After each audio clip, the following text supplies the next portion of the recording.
Good morning all of you. आपके अपने YouTube channel geography junction पे मैं श्याम देवड़ा आपका स्वागत करता हूँ। आज अपन बात करेंगे पृथ्वी की उत्पत्ति से संबंधित जो सिद्धांत थे उनके बारे में। पृथ्वी की उत्पत्ति से संबंधित जो आपने पढ़े थे पहले, स्रोत के प्रत्येक स्रोत, अप्रत्येक स्रोत, उल्कापिंड का प्रभाव, और फिर अपन ने पढ़े थे पृथ्वी से उत्पत्ति से जो संबंधित सिद्धांत है। पिछले वीडियो में अपन ने पृथ्वी के आंतरिक भागों में बात की थी।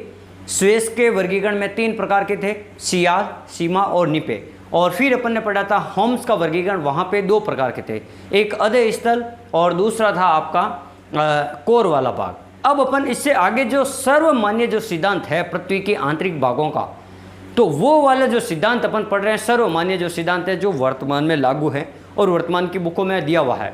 इस सिद्धांत में और स्वेस के सिद्धांत में लगभग आपका समानता मिलेगी। जो स्वेस के अनुसार सियाल, सीमा, निपे है, उन्हीं को यहाँ पर अपन क्रस्ट, यानी क्रस्ट को अपन भू प्रॉपर्टी कहते हैं, फिर मेंटल या प्रवार, और इसको कोर, यानी अपन ने इसी पृथ्वी के भाग को अपन ने 3 भागों में बांटा है। तो मैं आपको एक चित्र के माध्यम से बिल्कुल आसान तरीके से समझाने वाला हूँ। और ये जो चित्र है सबसे इम्पोर्टेंट है। ये जो चित्र है ये आपको एकदम मुख जबानी आना चाहिए, ताकि आप किसी भी सेकंड पेपर ज्योग्राफी की तैयारी करने वाले स्टूडेंट के लिए ये चित्र बहुत ही महत्वपूर्ण है। इसीलिए मैंने इसको कलरफुल बनाया, रेड और आपके ब्लैक कलर से, ताकि आपको कुछ इसमें माइनर मिस्टेक है वो आपको समझ में आ सके। कुछ ऐसी कंफ्यूजिंग वाली जो बातें हैं जो आपको यहाँ से समझ में आने वाली है इस चित्र के माध्यम से। तो देखो, अपन बात करते हैं पृथ्वी के आंतरिक भाग। तो पृथ्वी के जो आंतरिक भाग है सर्वमान्य सिद्धांत के अनुसार मुख्य रूप से 3 भाग है। कौन कौन से 3 भाग है? देखो, मैंने रेड लाइन से क्या है, रेड लाइन से एक क्रस्ट, क्रस्ट को ही अपन क्या कहते हैं, भू प्रॉपर्टी, यानी जो पृथ्वी की जो सबसे ऊपरी परत है जिसके ऊपर अपन निवास करते हैं, जो ठोस भाग वाली परत है, उसे अपन भूपृष्ठ या अपन क्या कहते हैं, इसे क्रस्ट या भू प्रॉपर्टी कहते हैं, सबसे ऊपर वाली।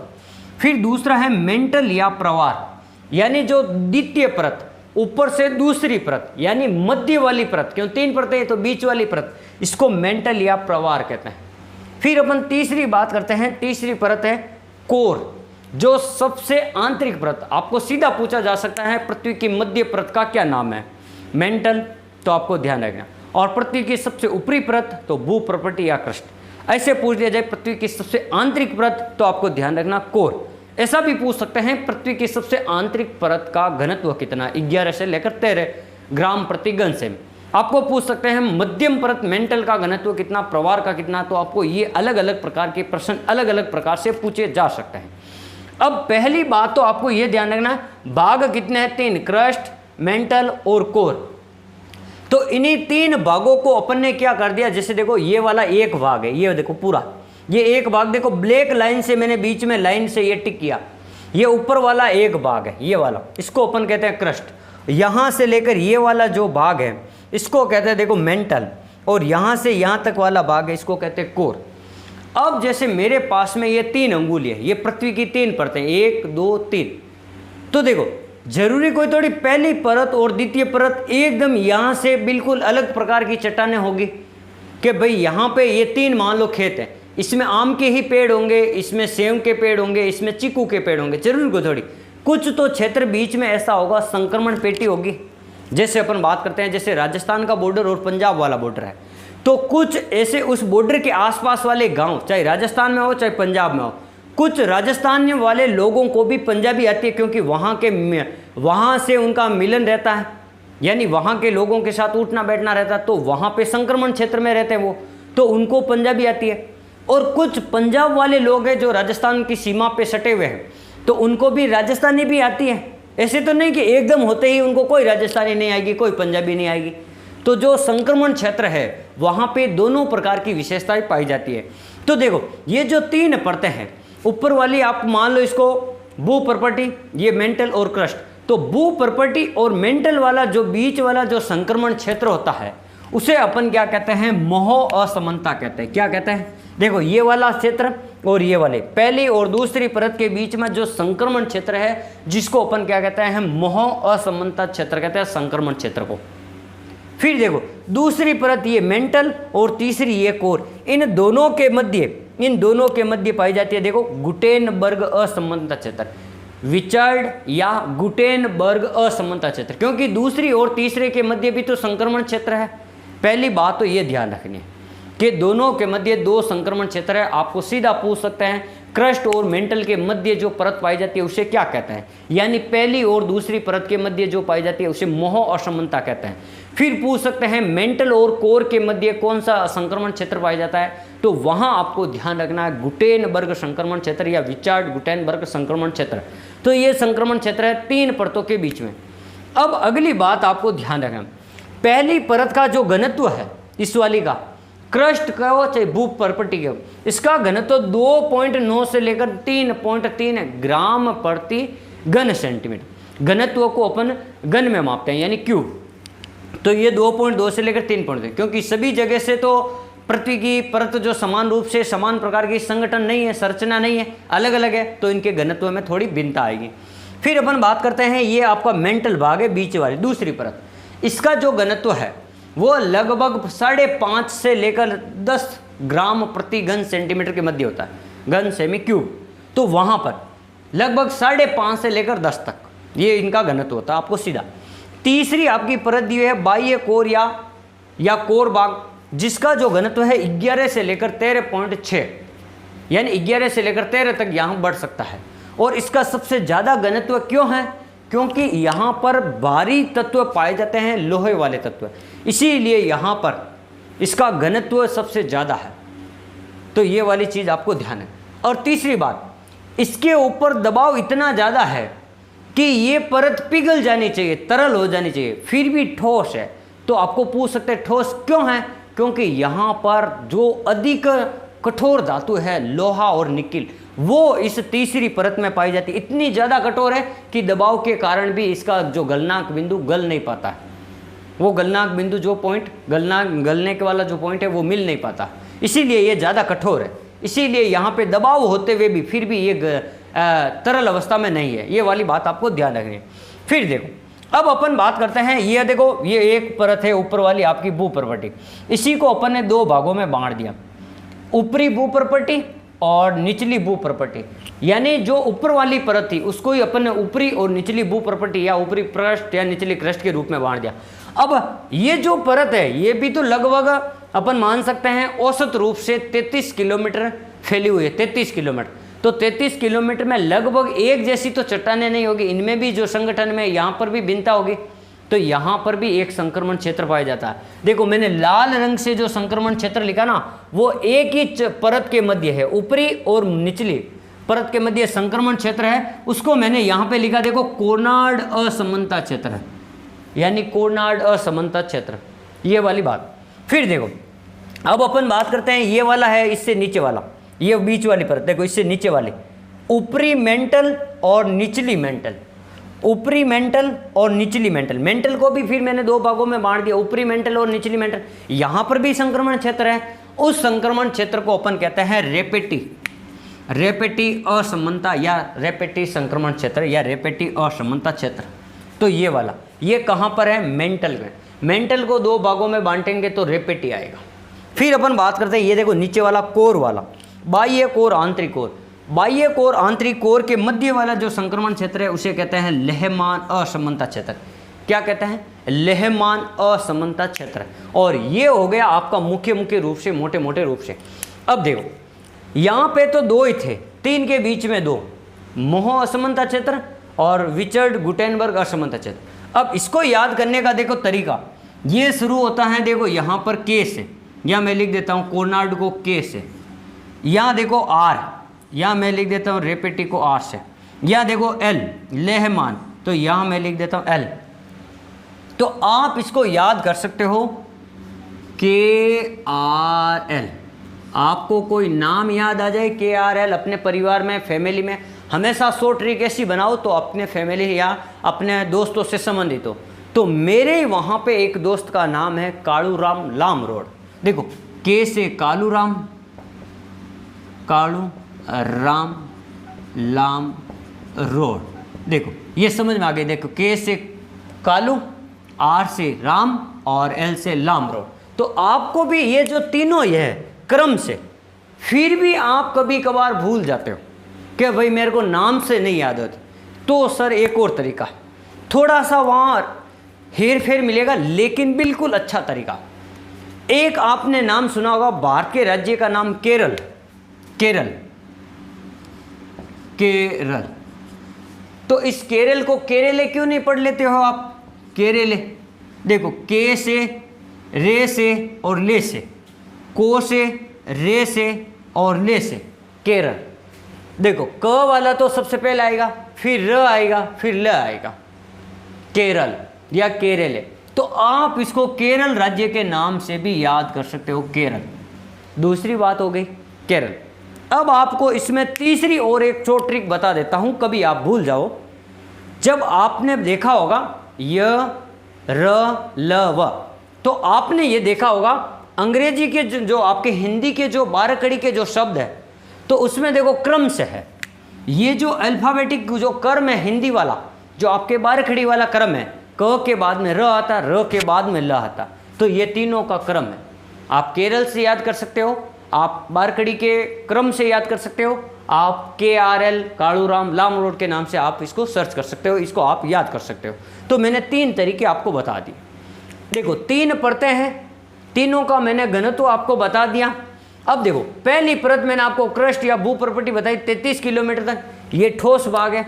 दूसरा देखो यहाँ समझने वाले 33 से लेकर 2900 किलोमीटर, देखो ये वाली 33 से लेकर 2900 किलोमीटर वाली जो परत है, इसको अपन कहते हैं मेंटल परत कहते हैं।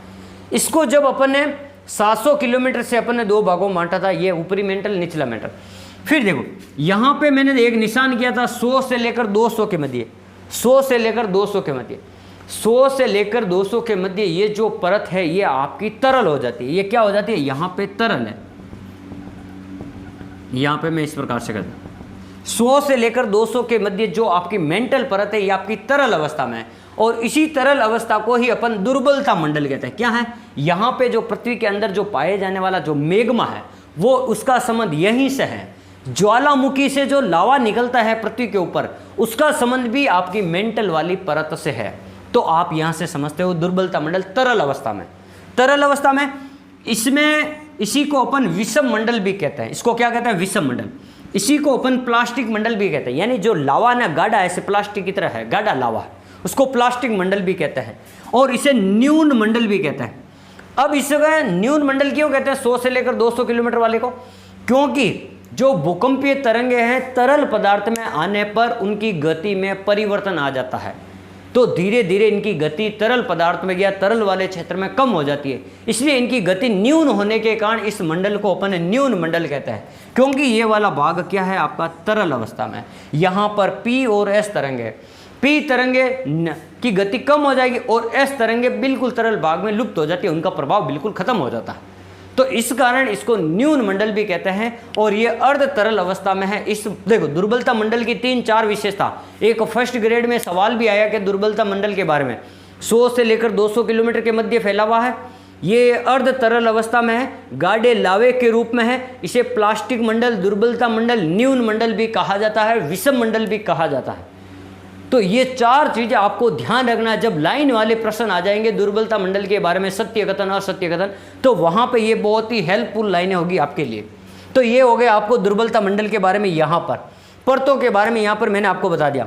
अब देखो यहाँ पे जो बाह्य कोर है ना, ये एक भाग और ये भी क्या है आपकी तरल अवस्था में, बाह्य कोर है ना ये भी आपकी क्या है तरल अवस्था में। तो आपको ध्यान रखना पृथ्वी के 2 भाग तरल अवस्था में, एक से 100 से लेकर 200 किलोमीटर वाला भाग जिसको दुर्बलता मंडल कहते हैं, एक 2900 से लेकर देखो 5150 वाला भाग, 2900 किलोमीटर से 5150 वाला भाग जो बाह्य कोर है, ये भी आपका क्या है तरल अवस्था में भाग। यहाँ पर भी आपकी भूकंपीय तरंगों की गति कम हो जाती है। कम होने का कारण मैंने आपको बता दिया, क्योंकि घनत्व में भिन्नता के कारण यहाँ पे कम हो जाता है। और अब देखो ये वाला जो क्रस्ट वाला भाग है, जहाँ आपने सियाल परत की जो आपने विशेषता पढ़ी थी, यहाँ लिख देता हूँ सियाल, सियाल, और ये हो गई आपकी सीमा, और ये परत हो गई आपकी निफे। देखो सियाल में आपने क्या पढ़ा? सिलिका और एल्यूमिनियम की प्रधानता है। यहाँ पर ग्रेनाइट चट्टानें पाई जाती है, इनका घनत्व 2.7 से लगभग 3.5 तक था। और यहाँ पर जो महाद्वीपों का निर्माण होता था, और ये देखो यहाँ एक भाग उभरा हुआ है, ऊपर उठा हुआ, एक भाग नीचे धसा हुआ है इसका, इसी परत का, यानी कहीं से ऊपर है कहीं से नीचे है। औसत रूप से ये 33 किलोमीटर फैली, औसत रूप से 33। तो यहाँ पे देखो महाद्वीपों के नीचे की जो परत है वो छोटी होगी, और यहाँ पर महाद्वीपों के नीचे की जो परत है, ठोस परत, वो बड़ी होगी। क्यों? क्योंकि ये देखो परत में यहाँ पर भी भिन्नता है, तो वहाँ पर आपको किलोमीटर में भिन्नता मिलेगी। दूसरी बात, ये हो गई आपकी सियाल। अब अपन को जैसे सीमा, ये सिलिका और मैग्नीशियम की बनी हुई है, और ये तरल अवस्था में, इसकी इस सीमा के ऊपर ये सियाल परत तैर रही है। इसका घनत्व 5.5 से लेकर 10 तक है, और सीमा में बेसाल्ट चट्टानों की अधिकता है। यहाँ सारी चट्टानें पाई जाती है, यहाँ पे अम्लीय, और निफे में निकिल और फेरस की अधिकता है। इसके कारण ये परत ठोस अवस्था में, इसके कारण इसका घनत्व सर्वाधिक है। इसी कारण ये क्या ज़्यादा घनत्व होने के कारण और ये ज़्यादा ठोस पदार्थ होने के कारण ये भी तरल अवस्था में नहीं है, क्योंकि यहाँ पे ठोस ज़्यादा, लोहा ज़्यादा है। अब देखो, ये तो हो गया आपको इन आंतरिक भाग के बारे में। और दो प्रश्न या एक प्रश्न कभी कभार अपन से ये पूछ लेता है, तीनों परतों का क्रम तो हो गया, लेकिन अपन को पूछ लेता है भू प्रॉपर्टी, और भू प्रॉपर्टी का जो संगठन है वो किस प्रकार की चट्टानों से बना हुआ, किस प्रकार के पदार्थों से, किस प्रकार के तत्वों से बना हुआ। और एक अपन को पूछ सकते हैं, ये तो हो गया भू प्रॉपर्टी ऊपर वाला, ऐसा अपन को पूछ सकते हैं भू प्रॉपर्टी। और दूसरा अपन को पूछ सकते हैं भाई ये पूरी पृथ्वी है, ये पूरी पृथ्वी है, तो पृथ्वी में जो तत्व पाए जाते हैं उनका क्या क्रम है। तो देखो यहाँ पर मैं कुछ क्रम बता रहा हूँ, पहले आपको भू प्रॉपर्टी का ध्यान रखना। ये भू प्रॉपर्टी, ये ऊपर वाली परत है ना, इसमें कौन कौन से तत्व और क्रम के अनुसार आपको याद रखना है, वो भी मैं आपको याद रखने की ट्रिक बता देता हूँ। देखो क्रम के अनुसार, देखो सबसे पहला जो ये भू प्रॉपर्टी है, ये ऊपर वाला क्षेत्र 0 से 33 किलोमीटर वाला, यहाँ पर ऑक्सीजन पाया जाता है सबसे ज़्यादा 46.6% ऑक्सीजन। फिर पाया जाता है सिलिका 27.72%। फिर पाया जाता है एल्यूमिनियम 8.13%। फिर पाया जाता है लोहा 5%। फिर पाया जाता है कैल्शियम में 3.6%। और फिर पाया जाता है आपका सोडियम 2.8%। यानी ये 6-7 तत्वों का जो क्रम है, इसी क्रम में भू प्रॉपर्टी में सबसे ज़्यादा पाया। आपको पूछेंगे भू प्रॉपर्टी में सबसे ज़्यादा तत्व कौन सा पाया जाता है, तो आपको ध्यान रखना ऑक्सीजन पाया जाता है। आपको पूछेंगे पृथ्वी में सबसे ज़्यादा तत्व कौन सा पाया जाता है, तो पूरी पृथ्वी में तो लोहा ज़्यादा है, इसीलिए देखो यहाँ लिखा लोहा। तो यहाँ पर तो एक ही ध्यान रखना, लोहा और ऑक्सीजन, यानी पृथ्वी का जो रासायनिक संगठन है पूरी पृथ्वी का, पृथ्वी का मतलब पूरी पृथ्वी, भू प्रॉपर्टी, मेंटल और कोर तीनों भागों में सबसे ज़्यादा लोहा 35%, फिर ऑक्सीजन 30%, फिर सिलिका 15%, फिर मैग्नीशियम 13%, फिर निकिल 24%, 2.4% और सल्फर है 1.9। तो ये दो चीज़ आपको यहाँ से ध्यान रखनी, लोहा और ऑक्सीजन आपको 2 नंबर पे, पहले नंबर पे लोहा, दूसरे नंबर पे ऑक्सीजन पृथ्वी में। लेकिन भू प्रॉपर्टी वाला आपको पूरा 2-3 याद रखने ऊपर वाले, तो इसको मैं याद रख। देखो अपन है जोधपुर जिले के, तो जोधपुर जिले में एक नाम है ओशिया, नाम है ओशिया। तो यहाँ से आपको ध्यान रखना, देखो ओ से ओ, सी से सी, सिलिका से सी लेना, और ए वाला ओशिया, ए या ओशिया। तो ये तो हो गया ओशिया, ये देखो ओशिया। फिर देखो ये लोहा, ये के और ये स। तो यहाँ से आपको एक नाम याद रखना, मेरे छोटे भाई का नाम है लोकेश। क्या नाम है? लोकेश। तो देखो लो का मैंने लिख दिया लो, के का पहला अक्षर लिख दिया कैल्शियम का के, और सोडियम का लिख दिया मैंने स। तो ओशिया में कौन है? लोकेश है। तो आपको ये क्रम याद हो गया, चाहे आप कौन सी भी किताब में। लेकिन जो भी आप 100 ट्रिक बनाते हो अपने हिसाब से, चाहे अपने फैमिली के हिसाब से, किसी भी प्रकार, उस 100 ट्रिक को कम से कम 2 से 4 बार आप खुद मनन करोगे कि ये कहाँ पे काम आएगी, किस प्रकार। और उन 100 ट्रिक को परीक्षा से जाने से पहले एक बार जरूर वो जो 3-4 पन्ने जो आपने नोट्स बनाए 100 ट्रिक के रूप में, उनको जरूर पढ़ के जाना, नहीं तो वो पता नहीं रहेगा कहाँ पे कौन सी 100 ट्रिक है। इसलिए मैं आपको कहता हूँ भू प्रॉपर्टी में सीधा याद रखना ओशिया में कौन है? लोकेश है। ओशिया में कौन है? लोकेश है। अब आपको यहाँ पे ध्यान रखना है पृथ्वी के रासायनिक संगठन में कौन सा है? लोहा और आपको ऑक्सीजन ध्यान रखना। फिर आपको मिट्टी सिलिका याद रखना। तो ये आज का जो टॉपिक था, इस प्रकार से मैंने आपको पृथ्वी के आंतरिक संरचना वाले जो भाग हैं उसको मैंने 2 पार्ट में पढ़ाया, और दोनों ही पार्ट का बड़ा इंपॉर्टेंट है। दोनों ही पार्ट को आप अधिक से अधिक लाइक, शेयर और सब्सक्राइब जरूर करें, और इसके ऊपर कमेंट भी जरूर करें, अपने सुझाव भी जरूर देवें। और यहाँ पे वीडियो बनाने में काफ़ी सारी मेहनत भी लगती है। तो इसीलिए आप हमारे चैनल को लाइक, सब्सक्राइब और शेयर जरूर करें और अधिक से अधिक लोगों तक इसको जरूर पहुंचाएं, क्योंकि ये निःशुल्क मैं आपको यहाँ पे भूगोल की कक्षाएं दे रहा हूँ और ये भी केवल और केवल ऑल कॉम्पिटिटिव एग्जाम के लिए, यानी कंपटीशन में जो भूगोल काम आने वाले उनके। इससे आगे भी जो मैं और जानकारी आपको दूंगा।